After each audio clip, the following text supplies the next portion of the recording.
Welcome to the state of Ohio. I'm Karen Kassler. Ohio is approaching its first full week of a ban on nearly all abortions. A law outlawing abortions after around 6 weeks of pregnancy went into effect last Friday, after the U.S. Supreme Court ruled in Dobbs v. Jackson Women's Health that there's no constitutional right to abortion and states have the right to regulate abortion. This ban is one of the strictest in the nation, and while Ohio's 9 clinics that provide surgical and medication abortions are open, they spent the last week canceling patient appointments and helping arrange out-of-state care for patients. Meanwhile, as anti-abortion advocates were celebrating, abortion rights supporters were mobilizing for demonstrations around the state.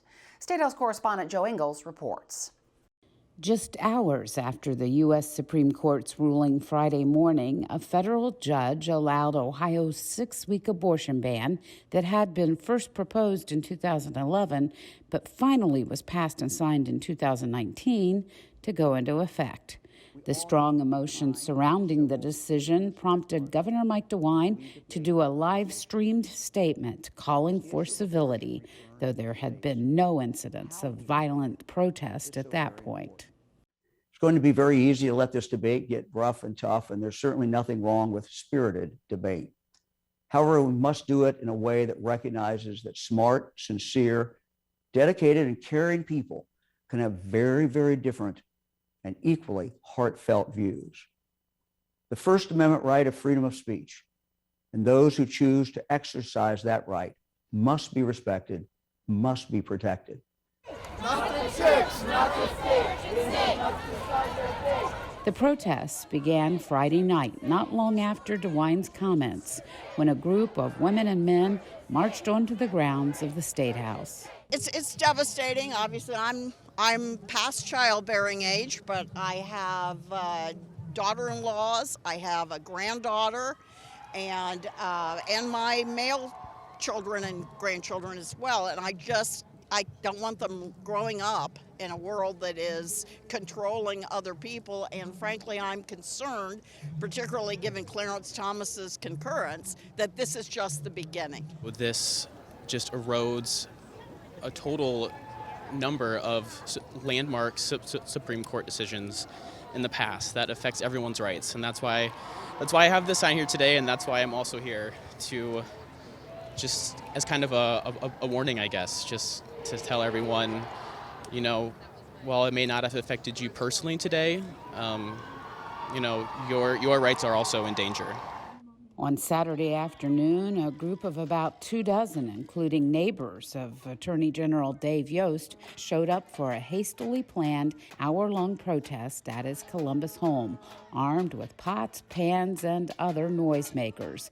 Yost had asked a federal court to lift the legal stay on the state's 6-week abortion ban hours after the Supreme Court's decision. For some Ohioans, the decision was an answered prayer. The Faith Life Church, an evangelical Christian congregation in Columbus, addressed the ruling in its virtual Sunday morning service. We pray for the women right now. We pray for the men and anybody and everybody that's been involved in this whole lie of abortion to try to steal children, to try to destroy the lives of little children. The Catholic Conference of Ohio said in a statement, this decision enables the possibility of the state of Ohio to fully protect the lives of preborn children. Other bishops offered similar statements, but other churches were not celebrating and raised concerns about the impact of the decision on the lives of women. Christian and Jewish leaders working with other groups, as Faith Choice Ohio, said in a statement, "We are not surprised by this ruling, but we still feel the gravity and grief of the moment. We lament the court's decision." For some Ohioans, this was a call to political action.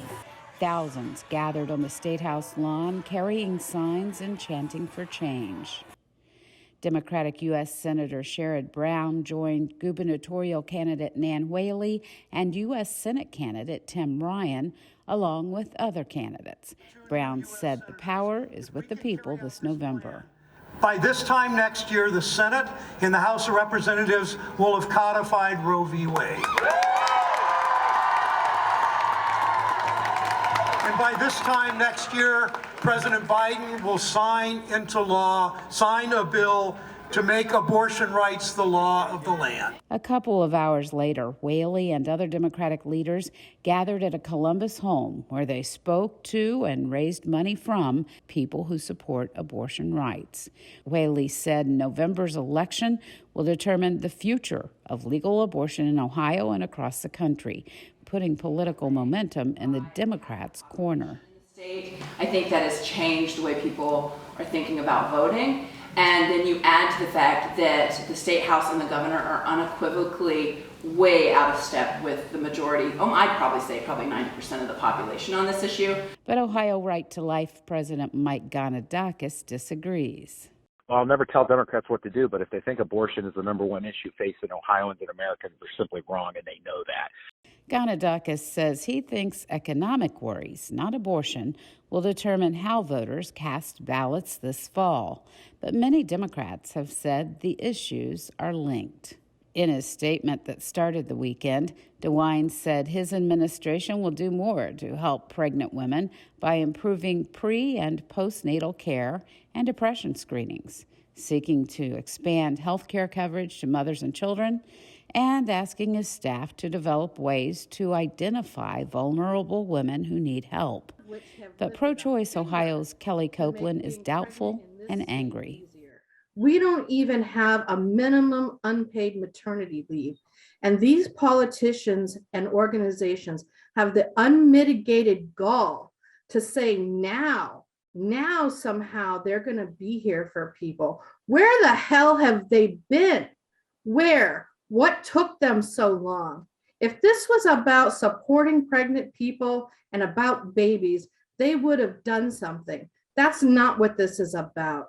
A statement from Ohio Right to Life also stressed helping women in need with access to health care and support services.